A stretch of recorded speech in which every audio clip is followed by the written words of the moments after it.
Bon matin, bienvenue à Tour Forte Canada. C'est vraiment une joie de pouvoir vous apporter la parole ce matin. On continue sur les fondements, comme on faisait les dernières semaines. Donc, vraiment, on veut s'ancrer dans la parole de Dieu. Vraiment, on veut vraiment identifier les essentiels. Donc, les semaines passées, on a vraiment vu, on a été vers, premièrement, on a vu le renoncement des œuvres mortes. On a vu le salut, la justification, la sanctification. On a vu la foi qui sauve, la foi qui plaît à Dieu, le don de la foi en l'amour de Dieu. Dieu a de l'amour pour toi ce matin. On a vu les baptêmes, le baptême de Jean, le baptême du chrétien et le baptême du Saint-Esprit. Mais ce matin, je veux, avant d'aller plus loin, je veux vraiment être clair. La fondation, c'est Jésus-Christ. Jésus-Christ, c'est la fondation de tous les fondements que nous regardons. Sans Jésus-Christ, tous ces ensembles de fondements ne servent à rien. On a besoin de Jésus comme la base, la fondation. Donc, c'est la base, c'est Jésus-Christ qui crée tout ce fondement des Écritures. Donc, ce matin, on continue avec ce même texte dans Hébreux 6, versets 1 à 3, que je vais lire ce matin. Donc, c'est pourquoi, laissant les éléments de la parole de Christ, tendons à ce qui est parfait, sans poser de nouveau le fondement du renoncement aux œuvres mortes, de la foi en Dieu, de la doctrine des baptêmes, de l'imposition des mains, de la résurrection des morts et du jugement éternel. C'est ce que nous ferons si Dieu le permet. Donc, ce matin, j'aimerais que nous nous attardions à quelques passages. Donc, ce matin, on va regarder l'imposition des mains. Mais vraiment, je vous avouerai que l'imposition des mains, c'est un sujet que, pour être honnête, dans les églises, on ne parle pas beaucoup. C'est vraiment, mais pourtant, dans la Bible, il s'agit de quelque chose qui est beaucoup adressé de manière constante dans la parole de Dieu. Que ça part de la Genèse jusqu'à dans le Nouveau Testament, quoi. Fait qu'on voit que c'est quelque chose de constant. Pardon. Donc, j'aimerais ça vraiment regarder à ce sujet un peu. 4 raisons, en fait 5 raisons principales de l'imposition des mains. La raison pour laquelle elle était utilisée. Donc, c'est ça. La première raison que j'ai remarquée dans la Bible, le pourquoi de l'imposition des mains, on va regarder dans... en fait, c'est établir. Dieu utilisait d'une certaine manière l'imposition des mains pour établir. On voit dans Deutéronome, chapitre 34, verset 9, Josué, fils de Nun, était rempli de l'esprit de sagesse, car Moïse avait posé ses mains sur lui. Les enfants d'Israël lui obéirent et se conformèrent aux ordres de l'Éternel avait donné à Moïse. Donc, qu'on se conformait aux ordres que l'Éternel avait donnés Dans Nombre 27, verset 23, il posa ses mains sur lui et lui donna des ordres comme l'Éternel lui avait dit par Moïse. Donc on voit dans ces premiers passages l'action de poser la main. Moïse avait fait l'acte de poser sa main sur Josué. Mais pourquoi Moïse avait fait ça? On voit dans Nombre 27, verset 16. Non, c'est ça, j'ai dit. On voit dans Nombre 27, verset 16, que l'Éternel, le Dieu des esprits de toute chair, établit sur l'assemblée un homme. Donc, dans le fond, c'est Moïse qui fait cette prière-là à Dieu et qui dit le Dieu des esprits de toute chair établisse sur l'assemblée un homme qui sort devant eux et qui entre devant eux, qui les fasse sortir et les fasse entrer, afin que l'assemblée de l'Éternel ne soit pas comme des brebis qui n'ont point de berger. L'Éternel dit à Moïse, « Prends Josué, fils de Nun, homme en qui réside l'Esprit, et tu poseras ta main sur lui. » Donc, j'aimerais ça faire ressortir deux choses ici. D'abord, nous retrouvons le terme « établir ».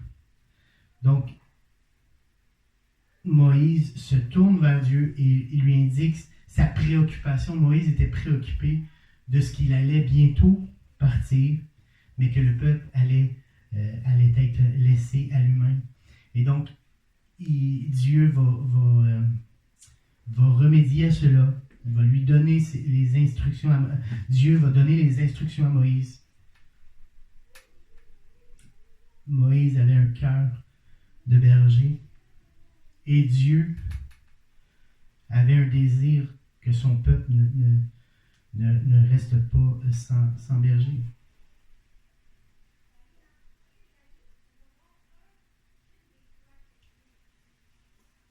Moïse ne pouvait pas quitter le peuple sans quitter son poste de berger, sans le laisser seul, sans guide. Ensuite, la chose que je voulais aussi faire ressortir dans Nombre 27, verset 20, il est dit comme quoi que on voit que Josué avait l'esprit. Et au verset 20, tu le rendras participant de ta dignité. On voit que Moïse, pourquoi il le fait aussi, c'est dans le but de lui faire un transfert de quelque chose. On voit dans plusieurs versions, dans Nombre 27, 20, dans Bible Louis II, on voit Parole de vie, en fait. On voit dans Parole de vie 27, 20, tu lui donneras une partie de ton autorité pour que tous les Israélites lui obéissent. Ensuite, nouvelle édition de Genèse, participant de ta dignité. Ensuite, Bible second 21, tu lui transmettras une partie de ton autorité afin que toute l'assemblée des Israélites l'écoute. Ensuite, Bible Semeur, la même chose, tu lui transmettras une part de ton autorité afin que toute la communauté des Israélites lui obéisse. Bible français courant, tu lui communiqueras une partie de ton autorité. Il y avait une autorité à être transférée de Moïse à Josué. Il y avait, dans le fond, il y avait un appel à prendre une autorité qui était sur Moïse, puis à être transférée sur Josué. On voit que Moïse impose les mains pour donner quelque chose, établir quelque chose de la part de Dieu. Il obéissait à ce que Dieu lui demandait. Josué avait la faveur de Dieu. Josué, la vérité, c'est que Josué ne méritait pas, mais il avait la faveur. Dieu voyait le cœur de Josué, le désir de Josué de faire la volonté de Dieu. Maintenant, on pourrait se demander, ça c'est dans l'Ancien Testament, est-ce que ce principe pour le Nouveau Testament, est-ce qu'il est là pour le Nouveau Testament? Parce qu'on est de la Nouvelle Alliance. Maintenant, on voit dans 1 Timothée 5, verset 22, l'apôtre Paul enseigne à Timothée, il dit « N'impose pas les mains à personne avec précipitation et ne participe pas au péché d'autrui. Conserve-toi pur. » Dans Timothée, 1 Timothée 5, 22. Donc l'apôtre Paul dit « N'impose pas les mains avec précipitation. » Mais l'apôtre Paul ne dit pas « Il est interdit d'imposer les mains. » Mais il enseigne à son disciple le principe de prier, de réfléchir, d'éprouver avant de mettre quelqu'un en position d'autorité. Donc, on est appelé à établir, donner, transmettre et communiquer parce que Dieu appelle à faire l'avancement du royaume de Dieu et cet avancement du royaume de Dieu ne se fait pas seul, mais se fait par la transmission de l'autorité que Dieu a donnée à tous et chacun, personnellement et ensuite collectivement. On est appelé à obéir à Dieu et à mettre des piliers pour le perfectionnement du peuple de Dieu, mais selon sa direction, selon sa grâce. Amen. Deuxième, guérir. On voit dans Luc, au chapitre 13, verset 11. Et voici, il y avait là une femme possédée d'un esprit qui la rendait infirme depuis 18 ans. Elle était courbée et ne pouvait pas du tout se redresser. Lorsqu'il la vit, Jésus lui adressa la parole et lui dit « Femme, tu es délivrée de ton esprit impur, de ton infirmité. » Voilà. Et verset 13, on voit, il lui imposa les mains. À l'instant, elle se redressa et glorifia Dieu. Donc, on voit au verset 13, imposa les mains et à l'instant se redressa. Au chapitre 4 de Luc, au verset 40, après le coucher du soleil, tous ceux qui avaient des maladies, atteints de diverses maladies,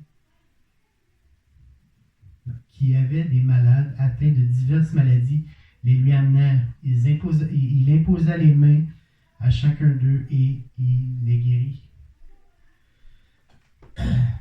Marc 16, verset 18. Ils imposeront les mains aux malades et les malades seront guéris. Nous voyons que Jésus a imposé les mains. Et ensuite, il a enseigné aux disciples de le faire. Comme par exemple, dans Acte 9, verset 17, Ananias sortit et lorsqu'il fut arrivé dans la maison, il imposa les mains à Saul en disant « Saul, mon frère, le Seigneur Jésus, qui t'est apparu sur le chemin par lequel tu venais, m'a envoyé pour que tu recouvres la vue et que tu sois rempli du Saint-Esprit. » Au même instant, il tomba de ses yeux comme des écailles et il recouvra la vue. Il se leva et fut baptisé. On voit que Ananias a imposé les mains à Saul et il a recouvré la vue. Je veux dire ici que Dieu peut et veut guérir de toutes sortes de façons. Dieu, en réalité, Dieu peut, en un claquement de doigts, un clignement des yeux, peu importe de quelle manière, il peut donner guérison. Par une parole, par un acte quelconque, Dieu peut et veut guérir. Et Dieu peut et veut se servir de toutes sortes de façons pour guérir, mais je crois qu'il veut se servir de nous pour ça. Nous sommes les points de contact pour la guérison. Nous sommes les agents de guérison. Il veut se servir de nous. Il veut notre collaboration. Dans Matthieu, chapitre 10, verset 7, il a dit « Allez, prêchez. Dites le royaume des cieux est proche. Guérissez les malades, ressuscitez les morts, purifiez les lépreux, chassez les démons. Vous avez reçu gratuitement, donnez gratuitement. » Dieu, il dit, par l'intermédiaire de Jésus, il dit, vous avez quelque chose, donnez ce que vous avez. Ne gardez pas. On est appelé à déclarer, on est appelé à donner ce que nous avons, simplement.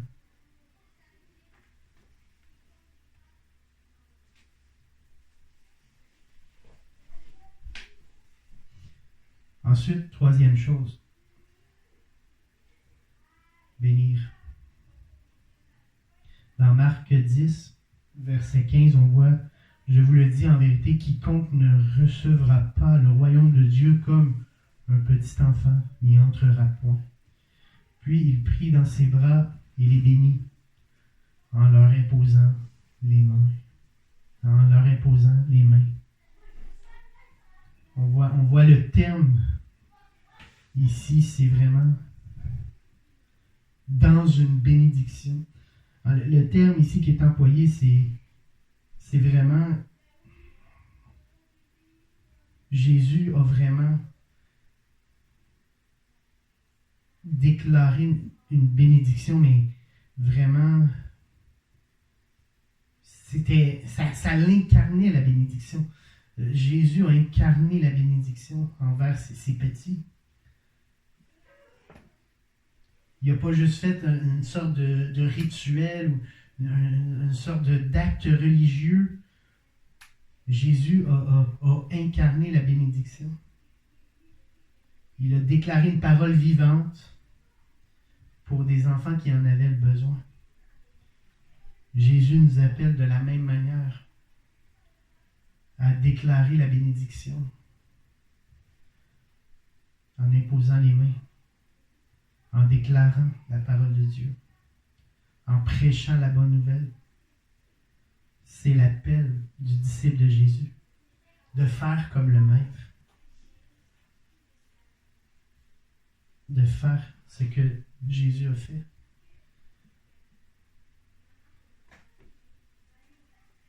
Ensuite, on voit, par rapport à l'imposition des mains, il y avait de transmettre le Saint-Esprit. On voit dans Acte 8, verset 15. Ceux-ci arrivés chez les Samaritains prièrent pour eux afin qu'ils reçoivent le Saint-Esprit, car il n'était encore descendu sur aucun d'eux. Ils avaient seulement été baptisés au nom du Seigneur Jésus. Alors Pierre et Jean leur imposèrent les mains et ils reçurent le Saint-Esprit. On doit savoir que, dans le fond, les Samaritains avaient entendu la prédication de Philippe. Philippe avait prêché avec puissance. Il y avait des signes, des miracles, des prodiges qui se manifestaient. Alors, les Samaritains avaient cru en la parole que le texte dit. Mais il manquait quelque chose. Alors, le texte nous dit, il n'était encore descendu sur aucun d'eux. Ils n'avaient que cru en la parole. Ils avaient donné leur vie à Jésus, mais le Saint-Esprit n'était pas encore descendu. Et donc, les Pierre et Jean leur imposèrent les mains et ils reçurent le Saint-Esprit. Dans Acte 9, on voit, ils imposaient les mains à Saul en disant, « Saul, mon frère, le Seigneur Jésus, qui t'est apparu sur le chemin par lequel tu venais, m'a envoyé pour que tu recouvres la vue et que tu sois rempli du Saint-Esprit. » Dans Acte 19, verset 6, Paul leur a imposé les mains, le Saint-Esprit vint sur eux, et ils parlaient en langue, ils prophétisaient. Ils étaient tous environ 12 hommes. Ils étaient en tout environ 12 hommes qui expérimentaient le fait que Paul leur a imposé les mains et que le Saint-Esprit est descendu.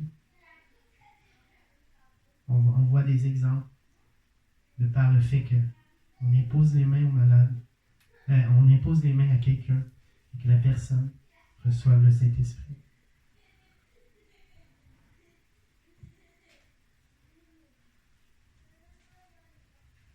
Maintenant, transmettre quelques dons. C'est une cinquième chose. On peut lire dans Romains chapitre 1, verset 11. Car je désire vous voir pour vous communiquer quelques dons spirituels, afin que vous soyez affermis. On pourrait aussi lire ici le terme transmettre. Paul pouvait transmettre.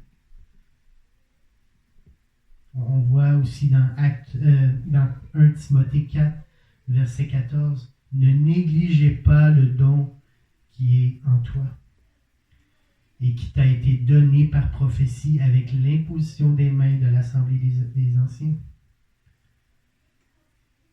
Dans 2 Timothée, chapitre 1, verset 6, « C'est pourquoi je t'exhorte à ranimer la flamme du don de Dieu que tu as reçu par l'imposition des mains. » L'imposition transmet les dons spirituels.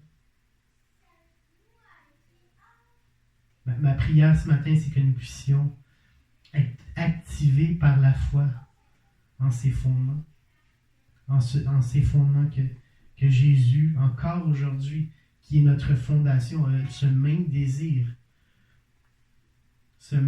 par son Saint-Esprit de nous communiquer ses grâces. De nous communiquer ses grâces, que ce soit d'être établi ce matin,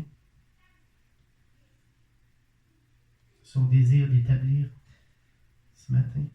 Hein? Il nous appelle à la guérison ce matin par sa présence, par l'intermédiaire du fait de l'obéissance à sa voix qu'il nous demande, peu importe par quel moyen. Il nous appelle à recevoir sa bénédiction ce matin par son Saint-Esprit. Recevoir le Saint-Esprit ce matin. Parce que, oui, il y a eu des moments où les apôtres ont prié pour les gens en faisant l'imposition des mains et le Saint-Esprit descendait. Mais il y a d'autres moments aussi où le Saint-Esprit descendait par la parole de Dieu aussi. Donc le Saint-Esprit, il n'est pas enchaîné à un rituel ou à une manière de fonctionner. Le Saint-Esprit peut descendre à tout moment. Il peut prendre place dans ta vie, intervenir à un moment ou à un autre où tu es dans des moments difficiles. Ben, le Saint-Esprit vient. Il te soulage, il te guérit, il te transforme, il te sauve. Il te transmet un don particulier que tu t'y attendais pas. Et ce matin, j'ai vraiment à cœur, alors qu'on peut fermer les yeux, alors qu'on est en la présence de Dieu.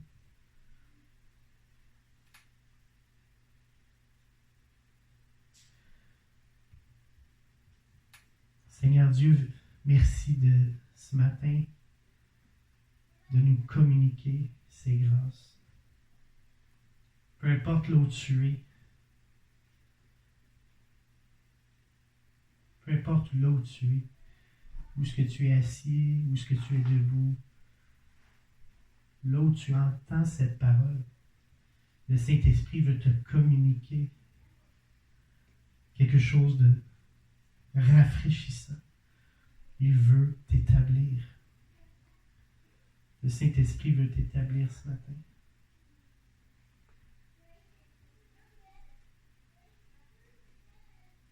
C'est entre toi et Dieu ce matin. Tu n'as qu'à lui faire confiance. Mets ta foi en lui ce matin, en ce qu'il te dit. C'est un appel à recevoir cet appel où il t'établit. Ce matin, c'était un appel à recevoir cette guérison. Que ce soit par l'imposition des mains ou par le fait de cette... Parce que Jésus, il est la parole vivante. Jésus, il est le Dieu trois fois saint, le Dieu manifeste. Hein? Jésus, il est le Dieu incarné, il s'est incarné. Il a prouvé son amour envers toi. Et tu peux avoir la guérison ce matin par la foi. Tu reçois dans le nom de Jésus. C'est un appel à recevoir. C'est un appel ce matin à recevoir la bénédiction de Dieu. Même si peut-être que c'est des moments difficiles, c'est peut-être des moments où tu ne comprends pas tout ce qui se passe dans ta vie. Toutes les persécutions, les incompréhensions, les deuils, les dépressions.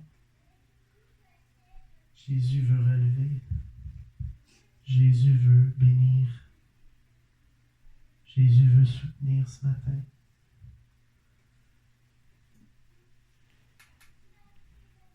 Dans le nom de Jésus, merci de ta présence. Merci de faire ce qu'un homme ne peut pas faire. Merci Seigneur Jésus de ce que c'est toi qui baptises de ton Saint-Esprit. Ce matin, c'est un appel aussi à recevoir le Saint-Esprit. Peu importe à quel moment, peu importe qu'est-ce que tu es en train de faire, le Saint-Esprit, il te remplit. Parce qu'il a du plaisir à te visiter. Le Saint-Esprit vient au travers de toi. Et peut-être que tu n'as jamais reçu Jésus comme ton Seigneur et ton Sauveur ce matin. Et ce matin, c'est un appel aussi à comprendre que Jésus il est mort sur la croix. Sur la croix pour tes péchés. Il est mort sur la croix pour tes péchés, pour tes fautes. Et il est ressuscité. Non, Jésus, il n'est pas mort. Jésus, il est ressuscité. Puis il a envoyé de son Saint-Esprit afin de venir vivre en toi. Afin que tu aies la vie éternelle. Et la Bible dit que tu peux aussi avoir la vie en abondance. Et le Saint-Esprit veut aussi te transmettre un don ou des dons. Le Saint-Esprit n'est pas... il n'est pas à court de stock. Le Saint-Esprit, il n'est pas limité. Le Saint-Esprit veut continuer à te transmettre, te communiquer. Il suffit de t'ouvrir, d'avoir le cœur ouvert à cet appel de réception, de cette communication de dons. Puis c'est pas une question d'émotion ce matin que je parle, c'est une question de foi.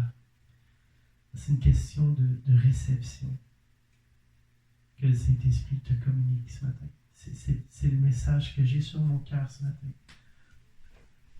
Et merci Seigneur Jésus de venir confirmer cette parole. Merci de venir confirmer cette parole qui est sur mon cœur. Cette parole qui est lancée, qui est délivrée. Merci Seigneur Jésus de